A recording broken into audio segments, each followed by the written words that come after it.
Do I wish that more people were doing what I am doing? My first question was, well, which thing? Because I am a stay-at-home keeper at home, homeschool mom of 5 children, and I also have a ministry. I do singing and songwriting, and then I have this Instagram, YouTube teaching biblical counseling ministry. Which one? And she referred to the Instagram social media type of ministry. And my first thought is, I don't really have a preference because it's an amoral issue. If somebody wants to do this and they feel like they can maintain it, go for it. If you have social media, by all means, use it to be a light. But if you don't want to do it, you don't have to do it either. There are so many other ways to be a light. That being said, here are some of my thoughts, having done it for 3 years already. I do believe that it shouldn't replace face-to-face soul winning and being a witness to our neighbors and those in our social circle and our real life, like our community social circle, because this type of ministry usually is part of discipleship or reaching people who are already Christians. And it usually doesn't reach people who are not already Christians. And, we do need to do both. Go ye into all the world and preach the gospel to every creature, and then teach them all the things that I have taught you to observe in the commandments. And so it's twofold, and you need them both. The next thing is, it has its challenges because this is a ministry, and it's not a business. It gets kind of muddy, because if you go on YouTube or wherever and you say, well, how do I grow a following? How do I reach more people? And what they're going to do is they're going to hand you a business model. I can tell you what it is, but it's old and tired.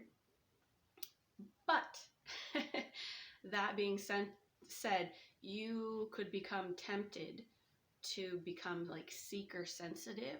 What do the people want to hear? What is it that's trending? And you focus your message on that rather than allowing God to lead you into the messages that he has for you to share. And you will look and you'll see that different ministries on Instagram, they all have kind of different focuses and different passions. And I think that's because that's what God has. He's trying to, do the whole counsel of the word in women who are Titus 2 women who are teaching the younger women, or maybe you are a younger woman and you are just trying to disciple those around you. But if you just focus in on what people want to hear, there's probably only like 3 categories. So you just have to be careful to not become a seeker-sensitive ministry. The next is you do have to determine what is the message that you're passionate about. And then you have to ask yourself, can I speak on it for the next 5 to 10 years, day in and day out? And when I first started this, that was a really big question of mine. What am I passionate about? That I actually have been doing this for a lot longer, but on Instagram for about 2 to 3 years. And you have to figure out, what is your specialty? What is it that you care about? What is it that God has worked in you on? And and then can you do that every single day? Because people are going to follow your account for that particular purpose. For me, I am passionate about biblical living and how biblical living works and how it just not only affects the practical sides of our life, but the deeper parts of our hearts and our peace. And that does kind of have a broader emphasis. Man, my phone is kind of getting weird here. There we go. And then have you counted the cost? And can you maybe use that 10 to 15 hours a week that you would be doing trying to prepare content? That's how much it spends. I'm not saying every single week, but as a rule, sometimes I work a lot more on weekends, or I'll do like mass consuming and all in one week.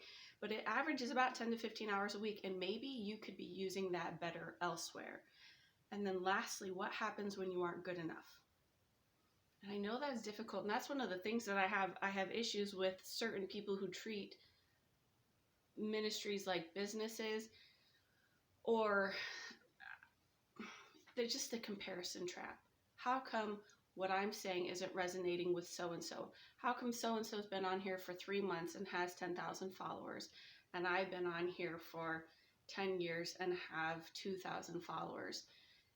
Are you really not good enough? Or maybe your niche or your message is just geared towards a certain set of people, and God wants you to do that, but it's not as broad of a category. So you have to focus on what does God want you to do, because it's not an issue of are you not good enough. You know what? None of us are good enough, but are we faithful? That's where you need to focus on. Are you faithful? Which has to go back to your why. Why are you doing this? For whom are you doing this? And is it something that you believe God would want you to do long term? So it doesn't really matter what I think. It really matters what God thinks, and specifically for your life. But it is an amoral question. There is no real right or wrong, but you should examine your motives.